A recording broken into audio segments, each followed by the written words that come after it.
You done? Yeah. Okay, good. Thank you. I appreciate that. I know the pool's gathering at 1:30, so I'm going to try to keep this on the short end. This morning, the president had a listening session with the attorney generals and the Fraternal Order of Police with the vice president to discuss law enforcement issues related to terrorism and inner-city violence. The Fraternal Order of Police is the world's largest organization of sworn law enforcement officers with more than 330,000 members. They represent those who dedicate their lives to protecting and serving. They advocate for improved working conditions for law enforcement officers and for the safety of our communities. The president thanked the FOP leadership for their support and reaffirmed his pledge to have our back. The president also remarked that his highest duty is the security of our people and pointed to several actions that he's already taken to enhance our domestic security, including the creation of a task force on reducing violent crime, an interagency task force to dismantle criminal cartels, and historic action to secure our borders and remove criminals from our country. The group held an in-depth discussion about the rise of violent crime in some parts of the country, the disturbing increase in members of law enforcement being targeted ambush-style attacks, and the need to address the country's opioid epidemic. Attorney General Sessions told the FOP leadership that he looks forward to continuing to work closely with them to tackle the challenges facing law enforcement as they work to keep our community safe. This afternoon, as I mentioned at the top, the President will sign an executive order on energy independence at the Environmental Protection Agency headquarters. The President strongly believes that protecting the environment and promoting our economy are not mutually exclusive goals. This executive order will help to ensure that we have clean air and clean water without sacrificing economic growth and job creation. First, it directs all agencies to conduct a review of all regulation, rules, policies, and guidance documents that put up roadblocks to domestic energy production and identify the ones that are not either mandated by law or actually contributing to the public good. It also rescinds a number of the previous administration's action that don't reflect this administration's priorities. The full list is laid out in the executive order, which will be provided to you later today after the President signs it. Next, the order directs the EPA to take several actions to reflect this President's environmental and economic goals, including a review of the new performance standards for coal-fired and natural gas-fired plants that amount to a de facto ban on new coal plant production in the United States. This is great news for states like Wyoming, West Virginia, Kentucky, Pennsylvania, and others. Finally, the order establishes a directive for agencies to use the best available science and economics in their regulatory analysis moving forward. For too long, the federal government has acted like a barrier to energy independence and innovation. By reducing unnecessary regulatory obstacles, we'll free up American energy companies to responsibly use our vast energy resources, protecting the environment while creating well-paying jobs throughout the country. American electricity producers have already done an amazing job of adapting and utilizing new technologies to deliver clean power to the United States. Under President Trump, the federal government is going to acknowledge that progress and adjust its priorities accordingly. Moving on, later this afternoon, the President will meet with Secretary of State Tillerson and Secretary of Homeland Security Kelly. And this evening, the President and the First Lady will host a reception here in the White House for senators and their spouses. This will be the first time that President Trump has invited all current senators to the White House, and he looks forward to this opportunity, as well as to speak with some of the senators about the places where they can come together and make this country better. One of those places that he hopes to find common ground with Senate Democrats here tonight is the confirmation of Judge Neil Gorsuch to the Supreme Court. Yesterday, many Senate Democrats began declaring support for Senate Minority Leader Chuck Schumer's partisan filibuster of Judge Gorsuch. And as I've said, if these senators get their way, this will be the first successful filibuster of a nominee to join the Supreme Court. Leading Democrats have lamented these tactics as recently as last year. Senator Schumer, in fact, wrote last year in an op-ed in the New York Daily News, and I quote, "At a time when Americans want to move forward, the last thing is a new recipe for gridlock at the Supreme Court." Democrat nominee Hillary Clinton said of the Supreme Court confirmation progress, quote, "It should not be an exercise in political brinksmanship and partisan posturing, and that nominees deserve a, quote, full and fair hearing followed by a vote." Senator Claire McCaskill of Missouri tweeted, "The Constitution says the Senate shall advise and consent, and that means having an up or down vote." So who are Senate Democrats going to enact this on an extraordinary lengths to block? It's an individual, frankly, who their body, including Senator Schumer, unanimously confirmed for a seat on the 10th Circuit not too long ago. This is a judge who received a unanimous, well-qualified rating by the American Bar Association, was a Harvard Law graduate who received the Edward J. Randolph Award for outstanding service at the Department of Justice. So it can't be their qualifications they're taking issue with. Judge Gorsuch isn't frankly a mainstream judge. Here are some figures and stats to point that out. Number one, in 98% of the cases in which he issued the opinion, he received the unanimous support of all of his colleagues. Second, in divided cases over the last 5 years involving both Republican and Democrat appointed judges, Judge Gorsuch sided with the Democrat appointed judge 1 in 3 times.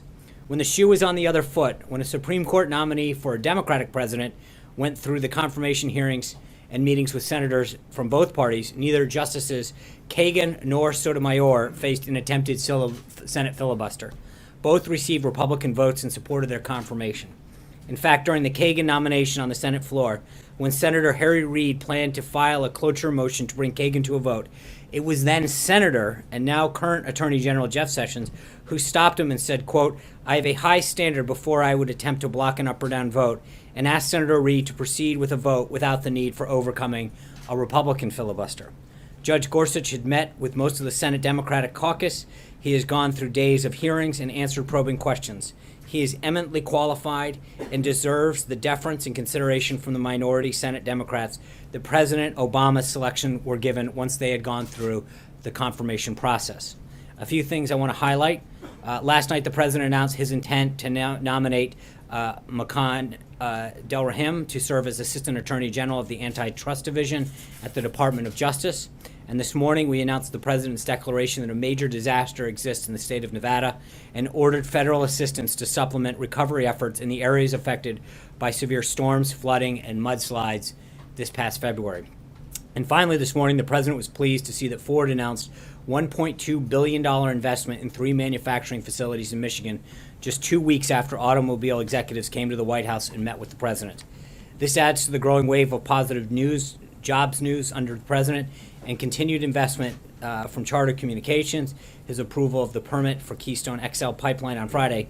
In addition, Energy Transfer's partners reported Monday that the Dakota Access Pipeline has been filled with oil as they enter the final stages of preparation that will finally put this into service. According to data released by the Conference Board, in March, consumer confidence, quote, soared to its highest level in 16 years. And from individual announcements to significant boost in both consumer and CEO confidence generally, it's clear that the president's economic agenda is what America's businesses have been waiting for. These businesses have spent years being held back by unnecessary bureaucratic red tape, and what we're seeing now is just the taste of the heights our economy can reach once those burdens are removed. And lastly, I want to make a comment on a false report regarding former acting Attorney General Sally Yates. As a matter of fact, I'd like to walk you through the sequence of events just to make sure that everyone's abundantly clear on what happened. On March 14th, Chairman Nunes and Ranking Member Schiff invited Sally Yates to testify on March 28th. On March 23rd, Sally Yates' attorney sent a letter to the Department of Justice asking for their consent to testify without constraints. On March 24th, the Department of Justice responded that the president owns those privileges to discuss the communications they were requesting to talk about and referred them to the White House. Also on the 24th, Ms. Yates' attorney sent a letter to the White House counsel requesting that consent, specifically stating that if they did not receive a response by March 27th at 10 a.m., they would, quote, conclude that the White House does not assert executive privilege over these matters. The White House did not respond and took no action that prevented Ms. Yates from testifying. That's the story. That's what the documents show. And with that, I'm glad to take some questions. Of course you can, John Roberts. I'd like to follow on that because there are reports that even though the hearing that was set for the 27th was not scheduled, it was canceled by Devin Nunes to prevent this White House from publicly invoking a claim of executive privilege. Could you speak to that? I hope she testifies. I look forward to it. It was never, let's be honest, the hearing was actually never notified. If they choose to move forward, great. We have no problem with her testifying. Plain and simple. The report in the Washington Post is 100% false. The letters that they frankly publish on their website all back up everything I just read. All of the letters are available on their website. I hate to give them the traffic. But the reality is that they specifically say, if you don't respond, we're going to go ahead. We didn't respond. We encouraged them to go ahead. But to suggest in any way, shape, or form that we stood in the way of that is 100% false. Brian. A couple of things you said earlier, a couple quick follow-ups. You said you want the agencies to use best available science. Does that mean there's going to be no further scientific research? You don't want to fund additional scientific research? And number two, what other issues do you like to see the president reach out to Democrats to tonight? So on the first one, best science is best science, and that's whatever's available is what you said. Right. Well, if it's not available, it's tough to use it. Just as a matter of but is that a code for not using research? No, it's a code for it's got to be available. that's it, plain and simple. You shouldn't read anything into that, and I think the president will speak more to that at today's signing at 1:30, at 2 o'clock rather. I'm sorry. And as far as Democrats, what do you I think there's a whole host of issues. I talked yesterday about healthcare. If they want to come together on infrastructure, tax reform, we'd love to have as much support as possible. Amen. Thanks, Sean. A couple questions. One on coal. Your actions today, the White House is saying that they're going to reverse President Obama's so-called war on coal. But a lot of people in the coal industry suggest that jobs are just not going to come back in that industry based on the way the industry has changed, technology and other things. Does this administration have an estimate of how many jobs will be created as a result of the actions it's taken today? I'm not aware of an estimate. I know that the president has already met with some of the coal miners the other day, and Senators Manchin and Capito in particular from West Virginia and others from Kentucky that were here when we did that EO signing a few days ago. I will tell you that from a mining perspective, the miners and the owners are very, very bullish on this. So the people who are actually in the business applaud this effort, believe that it will do a lot to revive the industry. It's obviously a private industry, so I'm not going to get into who does what, but I know that the industry itself said so. Steve, I'm sorry. On the Ford announcement, you just said that the announcement today comes 2 weeks after the automakers met here at the White House. Did the White House or the president do anything in that meeting that led to this Ford announcement today? I think there's been some regulatory effort and some commitments on the regulatory efforts going forward in the future that I think may have played a role. I would ask Ford on that. I just think it's a continued sign of it. I think we have seen a number of industry leaders, union leaders, truckers, truck companies come in, talk about burdens, and I think there's been several cases where meetings in the White House, or frankly, we went to Michigan and held that roundtable out there as well, that meetings that we have a very positive follow-up in terms of a commitment from a company or an industry to create jobs, to invest more in this country. But in each of these cases, Should the White House then get political credit for this announcement today? I'll leave it up to Ford to make that determination. I think that we're obviously pleased with more Americans getting jobs throughout various sectors, and I think that we'll continue, and the president has made it very clear that he continues to fight to bring back jobs and manufacturing here to the country. Steve. Sean, as you begin looking seriously at tax reform, could you just go through what is the president's bottom line? Does it need to have middle-class tax relief, corporate tax relief? Can you do it comprehensively or piecemeal? Do you add infrastructure spending to it somehow? How are you looking at this? So on the first two, those are both key components. The middle-class individual tax piece of it, and then the corporate rate has to come down. I think those are guiding principles that the president has laid out. As far as how the process works, there are, I think and I don't want to get ahead of the folks in the legislative affairs or the guys on Capitol Hill, but I would suggest to you that there's a prevailing attitude out there that the FY18 reconciliation is probably the most likely vehicle to move some of this. Again, what we want to do is keep a lot of options on the table in terms of, do we put infrastructure in? Is there another vehicle to drive that? But part of gathering folks together now from Capitol Hill, from industry, from groups, is to begin that discussion, to talk about what needs to go in, what the way forward is. And so that conversation has begun, and it's continuing. And when do you think you'll have some recommendations to take to the president? Well, internally, the team has been talking to him for a while. I think there's a bigger discussion that has to happen as we branch out with outside groups, industry, members of Capitol Hill, et cetera, that start to formulate some additional listening that needs to happen on this. And again, I think part of it is there's a legislative strategy that needs to tie into this. Blake. Is the White House currently involved in any renegotiations of the health care bill? And if so, in what manner? Staff has met with individuals and listened to them. So I don't know how detailed you want to. I mean, have we had some discussions and listened to ideas? Yes. Are we actively planning an immediate strategy? Not at this time. I think there is a discussion that began, as I mentioned yesterday, of a lot of individuals on both sides of the aisle reaching out to both the president and key staff members to share ideas and additional ways forward. So there has been a discussion, and I believe there will be several more. What would you say to the folks who have a genuine concern that if you could not get health care done, how do you go about getting big ticket items like tax reform and infrastructure done? People say if you can't get one, how are you going to do the next? What would you say to that concern? Well, again, I think, as I mean, we're going to build a coalition for this. I think each of them have different constituencies, and I think we're going to work with members of both sides of the aisle on both of those big ticket issues to see where we can find agreement and move forward. But I don't want to prejudge the outcome at this point. John? Yeah. Thank you, Sean. We'll do both. All right. But him first. I'll stick with the row and then I'll go to Matt. So straight up. Sorry, Francesca. Okay. John Gizzi. All right. Thank you, Sean. Francesca, then John, then Matt. We'll just lucky day. Thank you, Sean.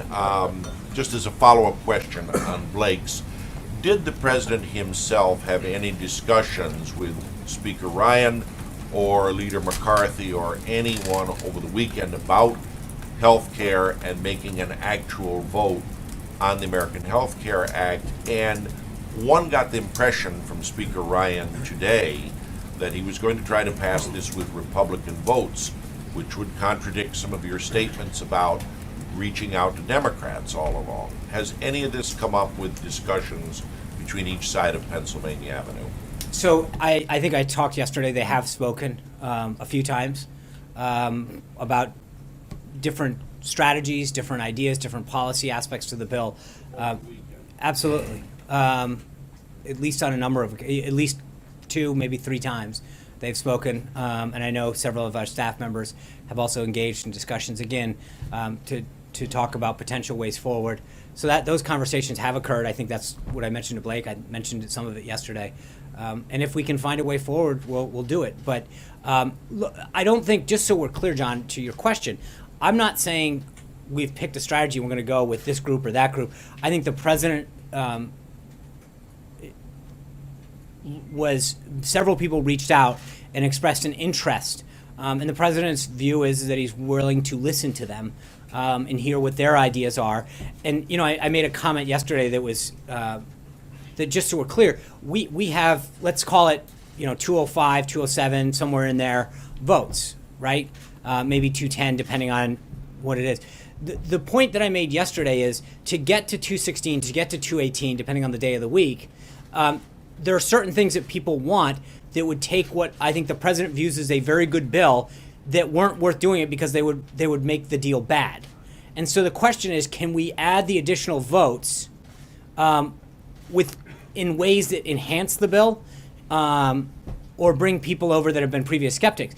But there's a way in which people are saying, hey, if you bring me on board with these 5 provisions, then I'm on board, in which either A, take people off the bill, or don't make it as strong and make it a bad deal. And I think that's the balancing act that has to happen. One is, can you add additional folks on without pushing additional folks off? And 2 is that in what you have to add to the bill, does it make it stronger or does it not? Because I think there are suggestions by some out there that have said, we're willing to come along to the bill, but in doing so, it would make it a bad deal.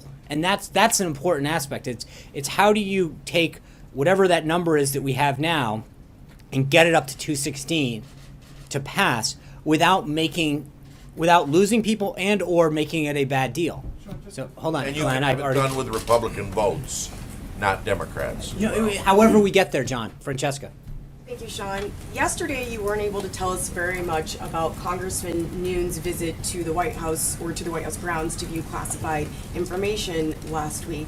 A Democrat on the committee today said that the White House would have known that he was here. The same Democrat also said that it looked like a criminal cover-up to him. My question to you is, have you learned any more information since we had this conversation yesterday about how he would have even gotten in and how he would have gotten cleared? And do you think that Congressman Nunes should recuse himself from being in charge of the Russia investigation at this point? Well, number one, on the latter part of that, it's not up to me. He's a member of the House. He's appointed by the Speaker. That is entirely up to the Speaker and the membership of the House of Representatives. We're not going to start commenting on that kind of stuff. I do think that he is running an investigation, which we asked for. And I think the thing that's important to note is there somewhat of a double standard when it comes to classified information. When leaks are made illegally to the press, and you all report them, the coverage focuses almost entirely on the substance of the allegation and that are part of an illegal leak, not on the illegal nature of the disclosure, the identity of the leaks, or their agenda. But when the information that is occurring now, which is 2 individuals who are properly cleared, or 3, or whoever he met with, I don't know, that they are sharing stuff that is entirely legal with the appropriate clearances, and then there's an obsession on the process. And it's sort of it's a backwards way that when you all report on stuff with sources that are illegally leaking classified information, that's appropriate and fine. No one questions that, the substance of the material. When 2 individuals, or however many, are engaged in this process, have a discussion that is 100% legal and appropriate and cleared, suddenly the obsession becomes about the process and not the substance. And I think that it is somewhat reckless in how the conversation over classified information is discussed while sort of attempting to press a false narrative that exists.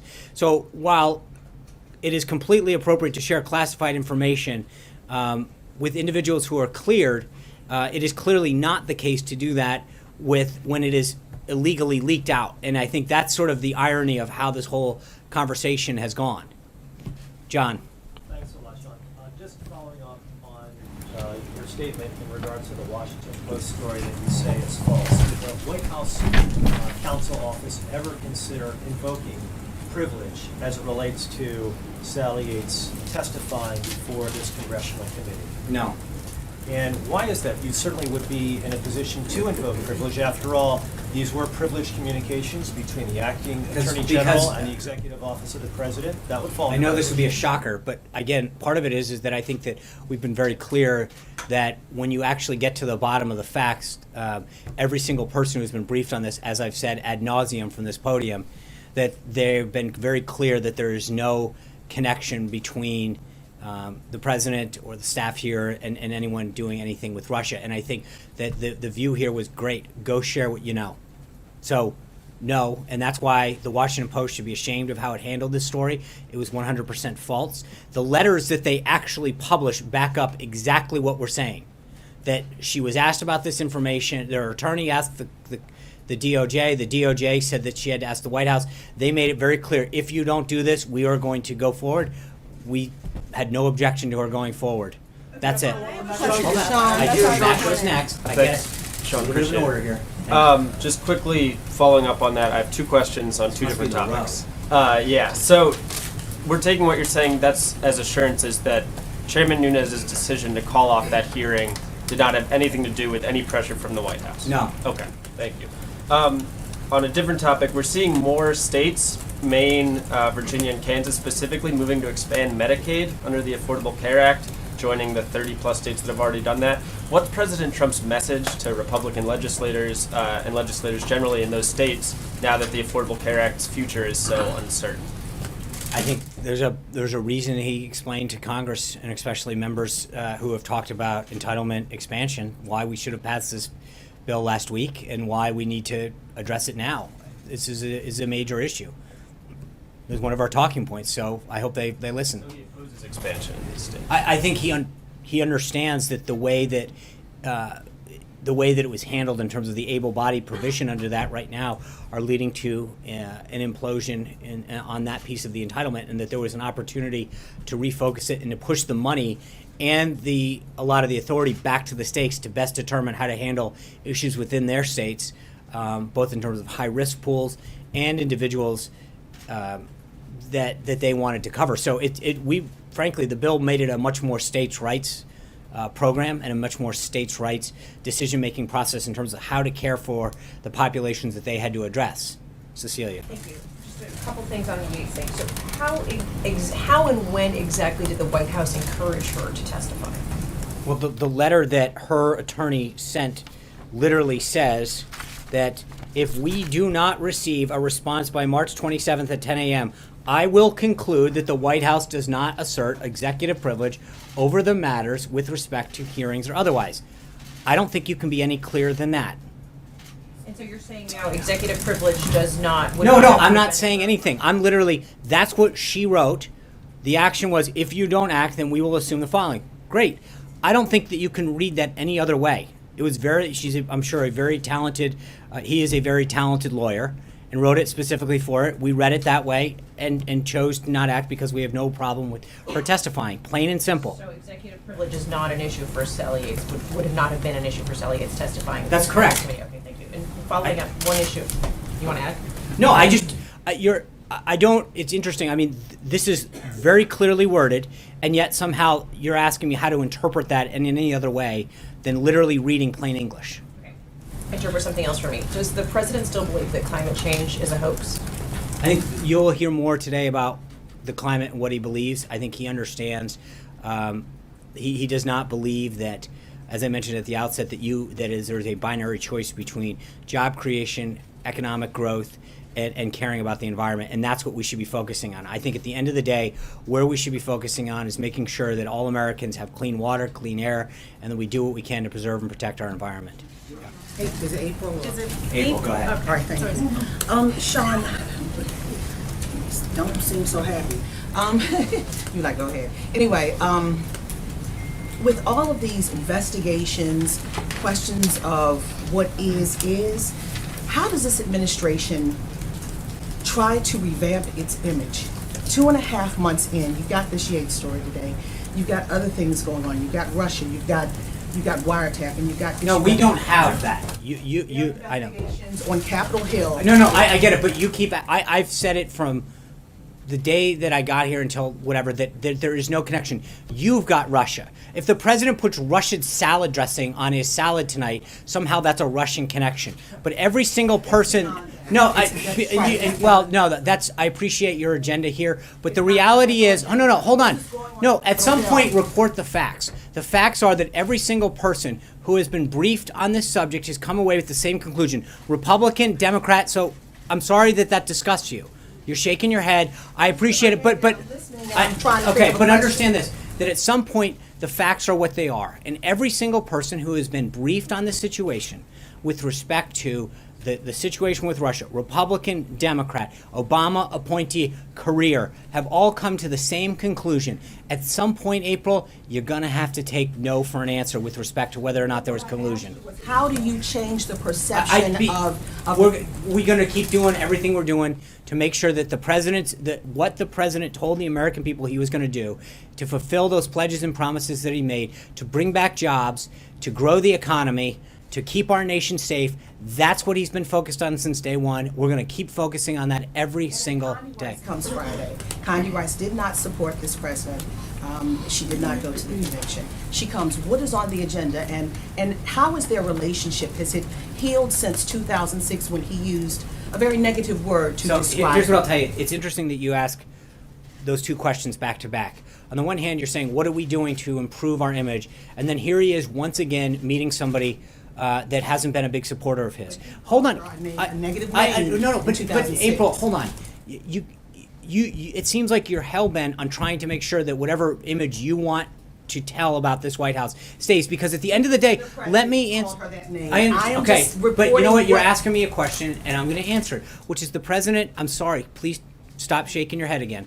But at some point, the reality is that this president continues to reach out to individuals who've supported him, who didn't support him, Republicans, Democrats, to try to bring the country together and move forward on an agenda that's going to help every American. That's it, plain and simple. So if you're asking what we're doing, I think we continue to do it, which is to bring groups together that have been supportive of him, that haven't been supportive of him, but to share a goal, which is finding common ground on areas of national security, of personal security, of economic security, of job creation, of safer communities, of education, of healthcare, that can unite us as a country and make the country stronger. Was it about Russia and Tillerson Friday? I think I'm not ready to when we're done with that, we'll see if we can have a readout. I understand that. We're not at Friday yet. I will have a readout when that's done. I know the pool needs to get to the vans for the signing. Thank you. I'll be back tomorrow. We're going to do 5 days in a row this week, ladies and gentlemen. Thank you.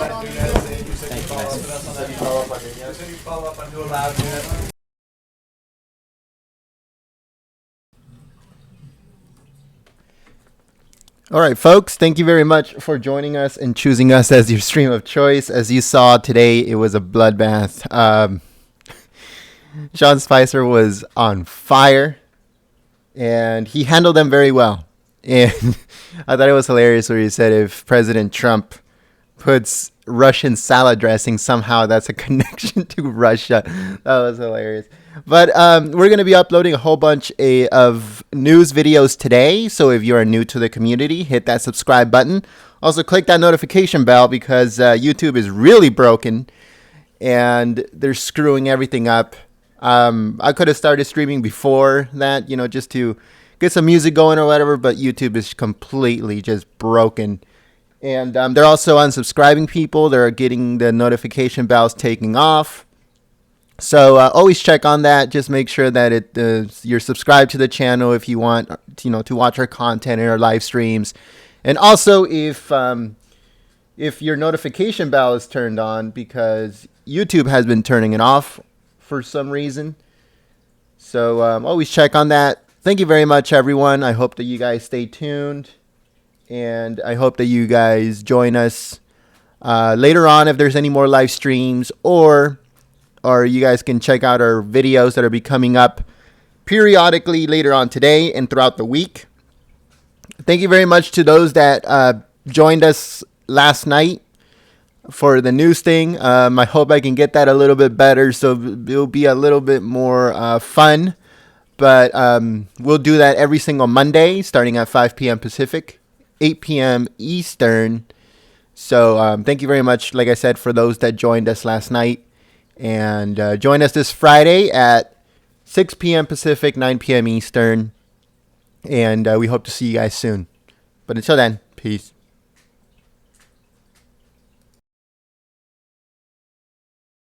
Thank you to the moderators that came out and helped with the chat. Try to keep it clean and enjoyable for everyone. You guys do an awesome job. I appreciate it very much. Thank you. See you soon.